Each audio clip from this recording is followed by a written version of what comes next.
Hello students, this is part third of chemical reactions and equations. In this part, we are going to discuss about the types of chemical reactions.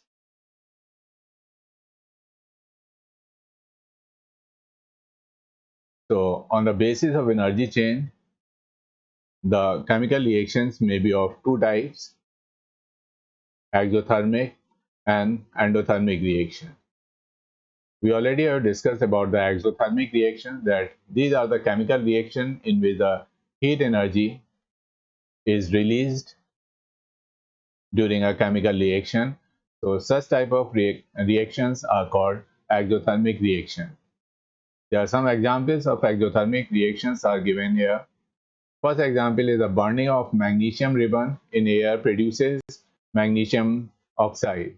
Here you can see that magnesium, when burns in the presence of oxygen, magnesium oxide is formed and heat is released. So in this type of reaction, because heat is releasing, are known as exothermic reaction. We also can write another example, for example, carbon when reacts with oxygen, carbon dioxide is formed and heat is released. So such type of reaction in which heat is released after the reaction are known as exothermic reactions.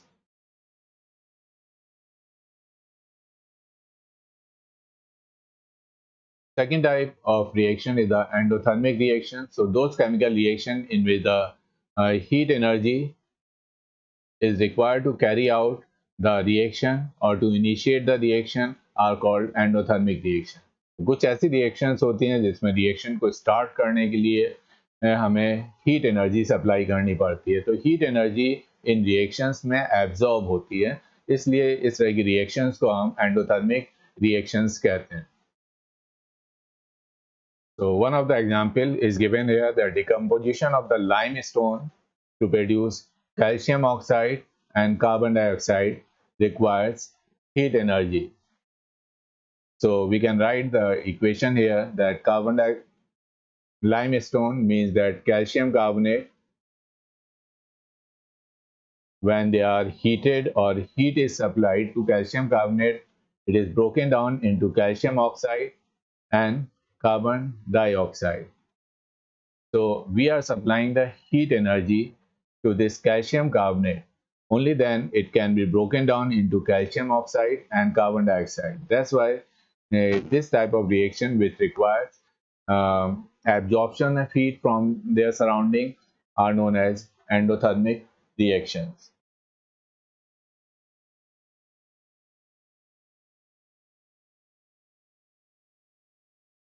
On the basis of nature of reaction, the chemical reactions can be of following type. First one is the combination reaction. Second is the decomposition reaction. Third is the displacement reaction. Fourth is the double displacement reaction. Fifth is the neutralization reaction. And sixth one is the redox reaction. So we will discuss one by one all these type of chemical reactions. So first type of chemical reaction is known as the combination reaction. The chemical reaction in which two or more substances combine together to form a single product are called combination reaction. जैसा इस chemical reaction में, इसमें नाम में ही है कि यहाँ combination reaction है. यहाँ पर दो रिएक्टेंट्स जब आपस में रिएक्ट करते हैं, ये आपस में कंबाइन होते हैं, तो एक सिंगल प्रोडक्ट यहाँ पे बनता है. So in combination reaction, the reactants combine under suitable conditions to form the products.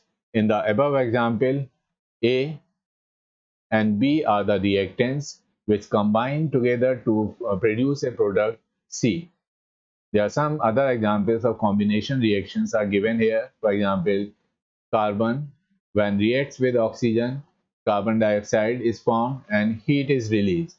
So it's a combination reaction because carbon and oxygen, they are combining together and a larger or bigger compound is formed, which is known as carbon dioxide. In second example, magnesium reacts with oxygen and a larger compound magnesium oxide is formed.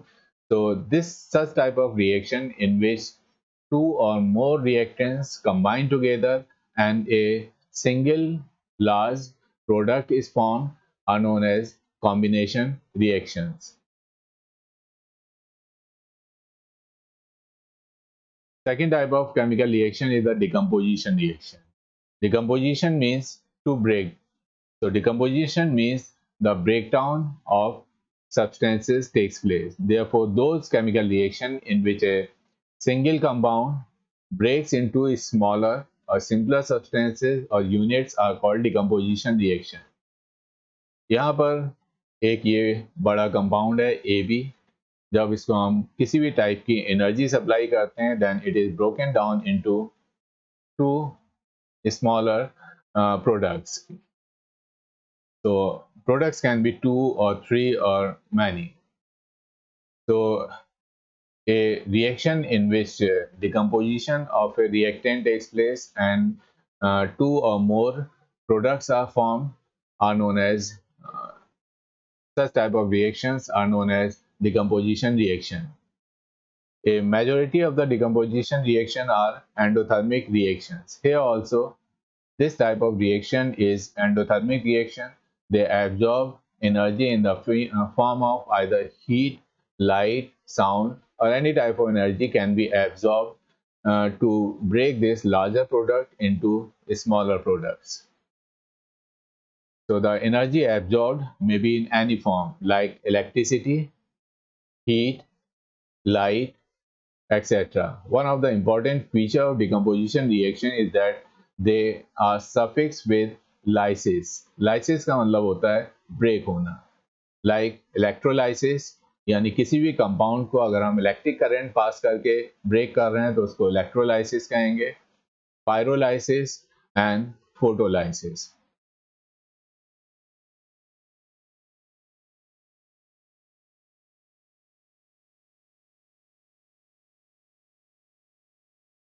The decomposition reaction can be of three types. First is the thermal decomposition reaction. Second is electrolytic decomposition reaction or electrolysis. Fourth is a photodecomposition reaction or photolysis. First, we'll discuss about the thermal decomposition reaction. So, those reactions in which the decomposition is carried out by heating are called thermal decomposition reaction. तो कोई भी ऐसी reaction जिसमें हम heat supply करके किसी भी larger compound को स्मॉलर प्रोडक्ट्स में ब्रेक करते हैं तो उस तरह की रिएक्शंस को हम थर्मल डिकम्पोजिशन रिएक्शन कहते हैं. थर्मल का मतलब होता है बाय हीट. इस एग्जांपल में आप देख सकते हैं कैल्शियम कार्बोनेट को हमने हीट सप्लाई की है और ये कैल्शियम ऑक्साइड और कार्बन डाइऑक्साइड में डिकम्पोज हो जाता है. तो ये रिएक्शन एक थर्मल डिकम्पोजिशन रिएक्शन का एग्जाम्पल है.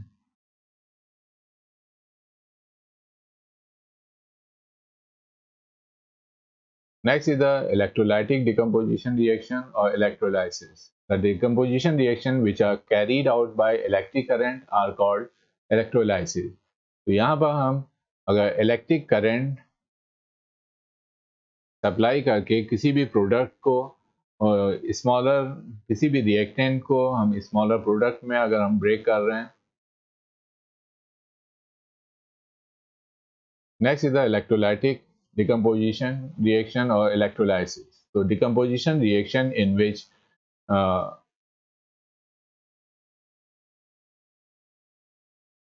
next is the electrolytic decomposition reaction or electrolysis. So the decomposition reaction which are carried out by passing electric current or by supplying electric current are called electrolytic decomposition reaction.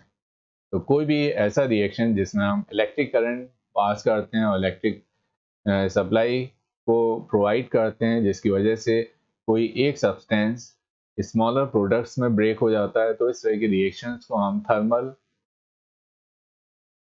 Electrolytic decomposition reaction कहते हैं.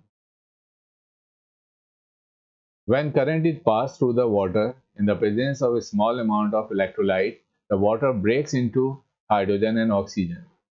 So this is one of the example in which the water is broken down into hydrogen and oxygen by passing electric current. We know that the pure water cannot conduct electricity, so a small amount of electrolyte like acid is added to the water in order to make it um, behave as conductor.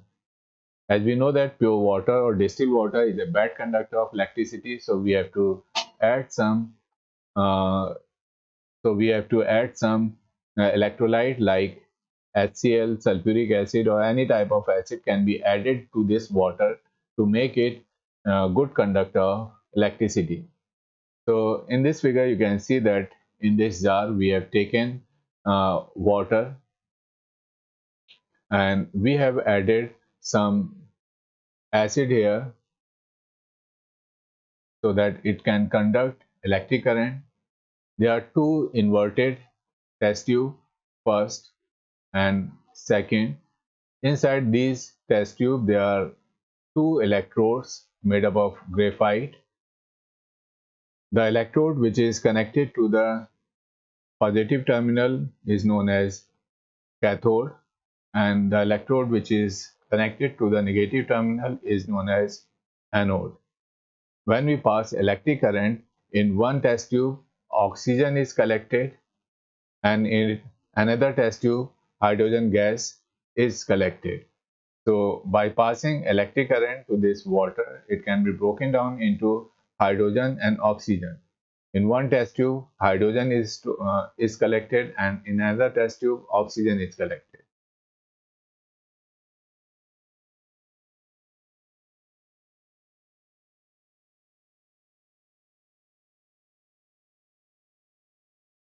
Next is the photolysis or photodecomposition reaction. Those decomposition reaction in which light is absorbed or required to carry out the decomposition reaction are called the photodecomposition reaction. तो वो reaction जिसमें light की presence में कोई भी substance किसी दूसरे product में कन्वर्ट होता है, या कोई भी रिएक्शन जो लाइट के प्रेजेंस में होती है उसको हम फोटोलाइसिस कहते हैं या फोटो डिकम्पोजिशन रिएक्शन कहते हैं. Here is one common example of photolysis reaction is taking place on the reel of photographic camera.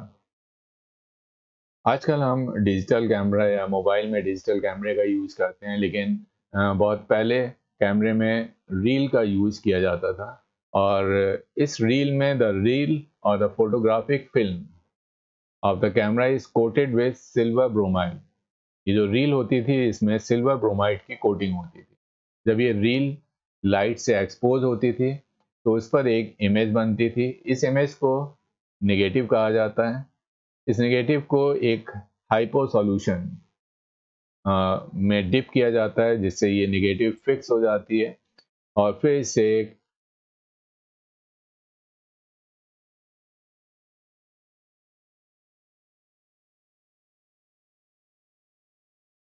next is photolysis or photodecomposition reaction. So those decomposition reaction in which the light is absorbed or required to carry out the decomposition reaction are called photodecomposition reaction. So the very common example of photolysis reaction is reaction taking place on the reel of the photographic camera. आजकल जो camera use किए जाते हैं वो digital camera है, उसमें कोई भी फोटोग्राफिक फिल्म का यूज़ नहीं किया जाता है. लेकिन पुराने टाइम में कैमरे के अंदर एक फोटोग्राफिक फिल्म का यूज़ किया जाता था, और ये फोटोग्राफिक फिल्म के ऊपर सिल्वर ब्रोमाइड की कोटिंग होती थी.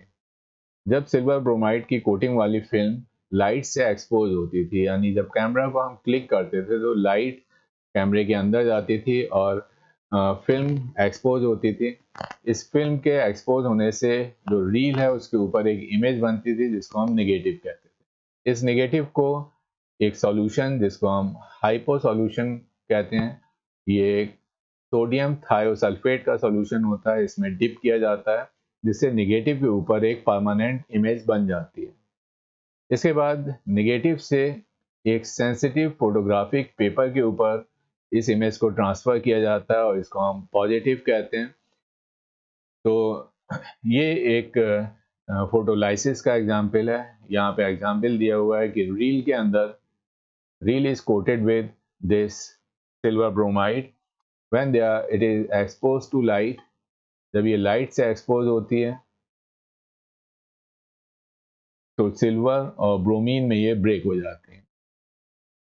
फिर इस सिल्वर को हम सोडियम थायोसल्फेट के सॉल्यूशन में डिप करके इसको परमानेंटली फिल्म के ऊपर फिक्स कर देते हैं और उससे एक पॉजिटिव बनाते हैं जो कि फोटोग्राफिक पेपर के ऊपर बनती है।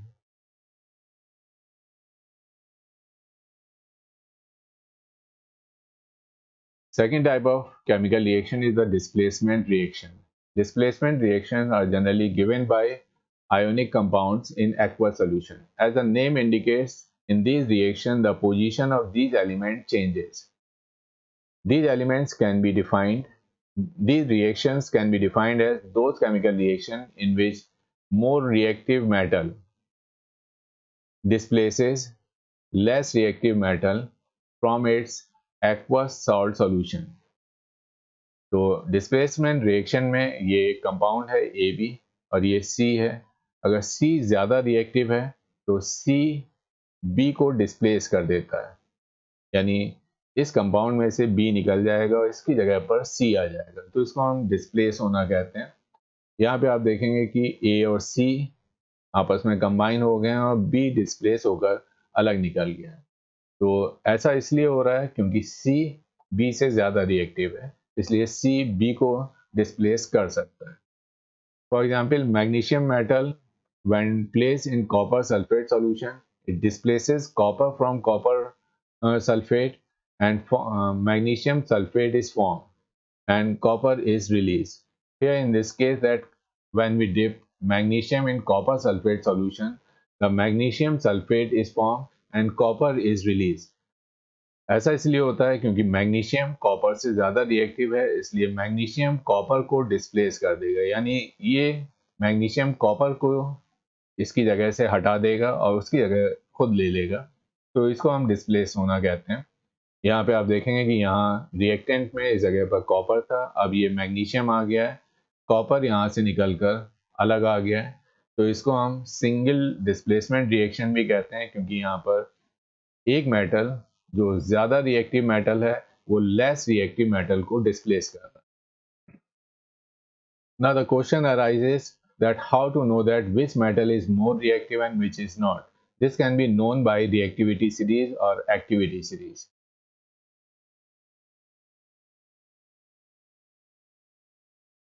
Now we'll discuss what is reactivity series.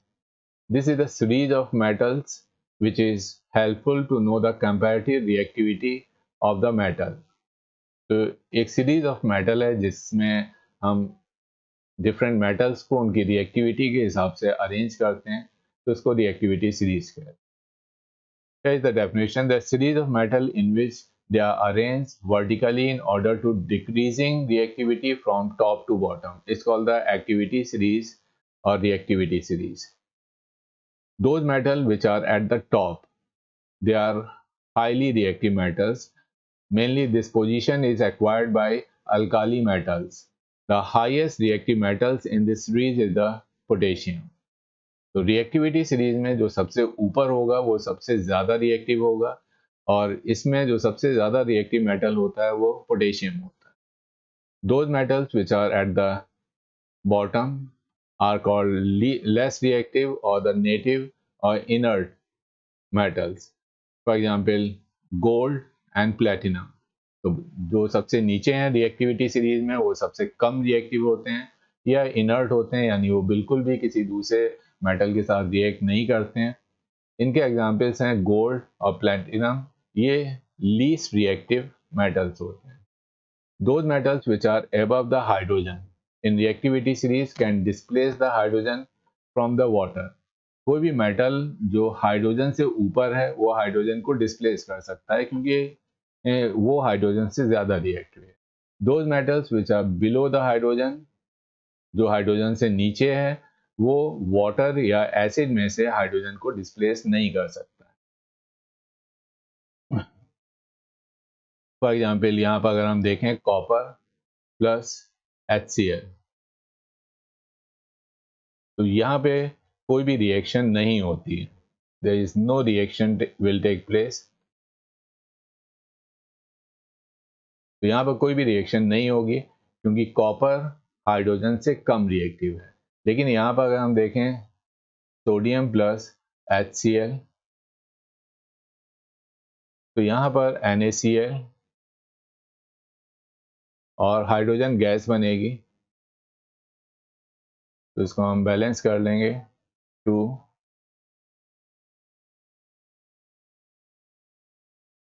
ऐसा इसलिए हुआ है क्योंकि सोडियम हाइड्रोजन से ज़्यादा रिएक्टिव है, इसलिए सोडियम हाइड्रोजन को डिस्प्लेस कर देगा।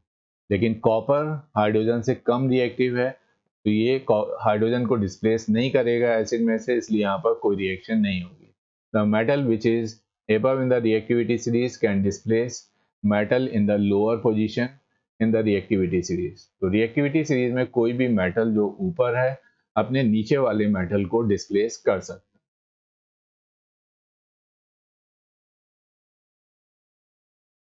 यहाँ पर एक रिएक्टिविटी सीरीज ऑफ मेटल का चार्ट दिया हुआ है। यहाँ आप देख सकते हैं कि जो रेफरेंस लिया गया है वो हाइड्रोजन लिया गया है। कुछ मेटल हाइड्रोजन से ऊपर हैं, कुछ हाइड्रोजन से नीचे हैं। ये डिक्रीजिंग, ऊपर सबसे ज़्यादा मोस्ट रिएक्टिव मेटल है, यहाँ पर लीस्ट रिएक्टिव मेटल है, और ये डिक्रीजिंग ऑर्डर में है, यानी सबसे ज़्यादा रिएक्टिव मेटल ऊपर है और सबसे कम रिएक्टिव मेटल नीचे है। तो इस केस में सबसे ज़्यादा जो रिएक्टिव मेटल होगा वो पोटेशियम होगा और सबसे कम जो रिएक्टिव मेटल होगा वो गोल्ड होगा।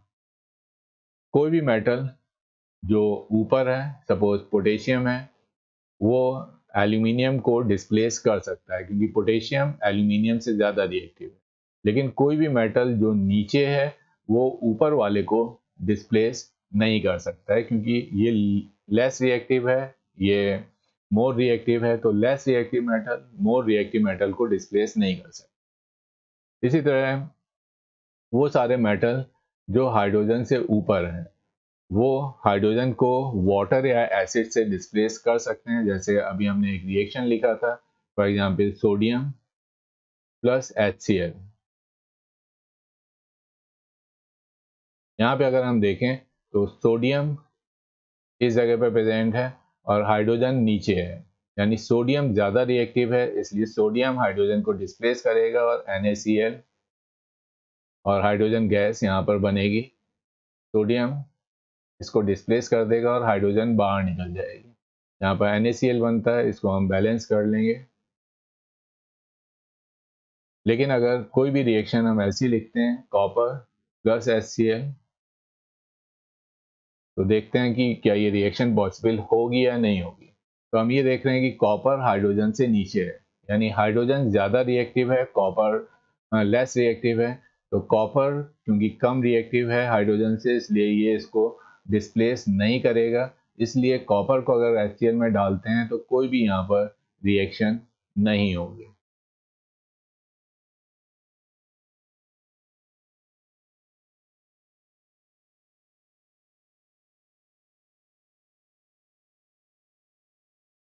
There are some examples of displacement reaction are given in which the more reactive metal displaces the less reactive metal। जैसा कि हमने रिएक्टिविटी सीरीज में देखा कि जिंक आयरन से ज़्यादा रिएक्टिव होता है, इसलिए जिंक आयरन को डिस्प्लेस कर देगा और यहाँ पर जिंक सल्फेट और आयरन बनता है। इसी तरह अगर मैग्नीशियम को हम कॉपर सल्फेट में डालते हैं तो हमने देखा कि कॉपर बहुत नीचे होता है, ये हाइड्रोजन से भी नीचे होता है। तो मैग्नीशियम ज़्यादा रिएक्टिव है, इसलिए मैग्नीशियम कॉपर को डिस्प्लेस कर देगा, कॉपर यहाँ से बाहर निकल जाएगा। यहाँ पर मैग्नीशियम सल्फेट और कॉपर बनेगा। तो इस तरह से कोई भी more reactive metals less reactive metal को डिस्प्लेस उसकी जगह से डिस्प्लेस कर सकता है और जो लेस रिएक्टिव होगा उस कंपाउंड में से वो बाहर निकल जाएगा, मोर रिएक्टिव उसकी जगह को ले लेगा। तो इस तरह की बहुत सारी एग्जांपल्स बुक्स में दी हुई है, आप बुक्स में से और बाकी एग्जांपल्स को देख सकते हैं।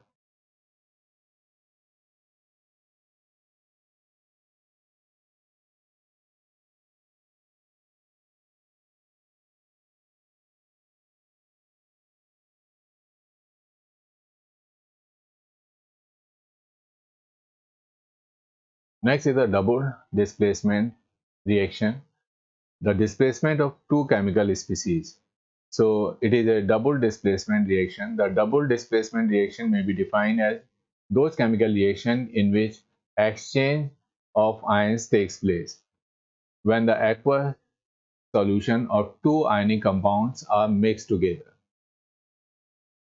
तो डबल डिस्प्लेसमेंट में और सिंगल डिस्प्लेसमेंट में फर्क ये है कि डबल डिस्प्लेसमेंट में दे एक्सचेंज देयर पोजीशंस और places. Here, in this example, the barium chloride reacts with sodium sulfate to form the precipitate of barium sulfate. Here, the barium is more reactive than sodium. That's why barium displaces the sodium and sodium takes the position of barium.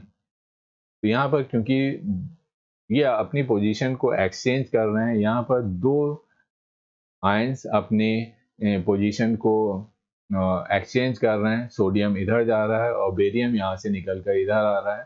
तो इसलिए इस तरह के reactions को हम double displacement reaction कहते हैं. तो जब बेरियम सोडियम को डिस्प्लेस करेगा तो बेरियम सल्फेट बनेगा और दूसरा NaCl का कंपाउंड बनेगा. We can write another example. For example, AgNO3 plus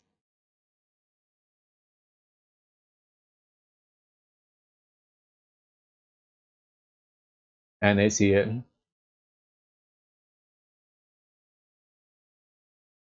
and the compound formed is AgCl and NaNO3 और सोडियम नाइट्रेट. यहाँ पर भी क्योंकि सोडियम सिल्वर से ज़्यादा रिएक्टिव है, इसलिए सोडियम सिल्वर को डिस्प्लेस करता है और सोडियम इसकी जगह पोजीशन को ले लेता है. तो यहाँ पर एक्सचेंज ऑफ आयन हो रहा है. अगर हम इसको आयनिक फॉर्म में लिखें तो Ag प्लस और NO3 माइनस, ये दो पार्ट में इसको हम डिवाइड कर सकते हैं, आयंस की फॉर्म में लिख सकते हैं. इसी तरह NaCl को अगर हम लिखें तो Na प्लस और Cl माइनस. यहाँ पर एक्सचेंज ऑफ आयन हो रहा है. सोडियम इस जगह पर आ जाता है और जो ये पॉजिटिव आयन है वो सोडियम की जगह पर आ जाता है. तो जब सिल्वर सोडियम की जगह पर आएगा तो सिल्वर क्लोराइड बनेगा और दूसरा सोडियम नाइट्रेट बनेगा.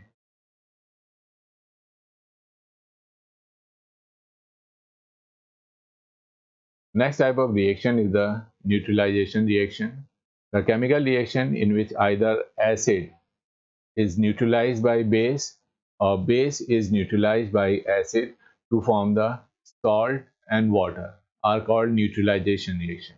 तो कोई भी ऐसा रिएक्शन जिसमें एसिड और बेस के बीच में रिएक्शन हो रहा है और सॉल्ट और वाटर बन रहा है, इस तरह के रिएक्शन को न्यूट्रलाइजेशन रिएक्शन कहते हैं. क्योंकि यहाँ पर एसिड और बेस के बीच में रिएक्शन हो रहा है, इसलिए एसिड बेस को न्यूट्रलाइज करता है, बेस एसिड को न्यूट्रलाइज कर देता है.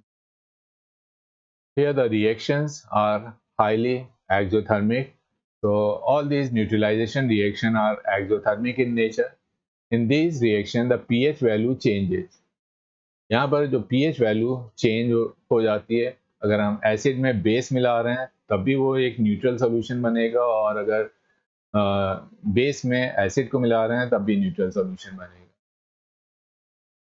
तो न्यूट्रलाइजेशन रिएक्शन में क्या होता है कि जब भी हम किसी एसिड को बेस के साथ मिलाते हैं तो हमेशा वहाँ पर सॉल्ट और वाटर बनता है. यहाँ पे बहुत सारे एग्जांपल्स दिए हुए हैं. जैसे फर्स्ट एग्जांपल में ये एक बेस है, ये एक एसिड है. एसिड और बेस के बीच में जब रिएक्शन हो रहा है तो यहाँ पे ये सॉल्ट बन रहा है और वाटर बन रहा है.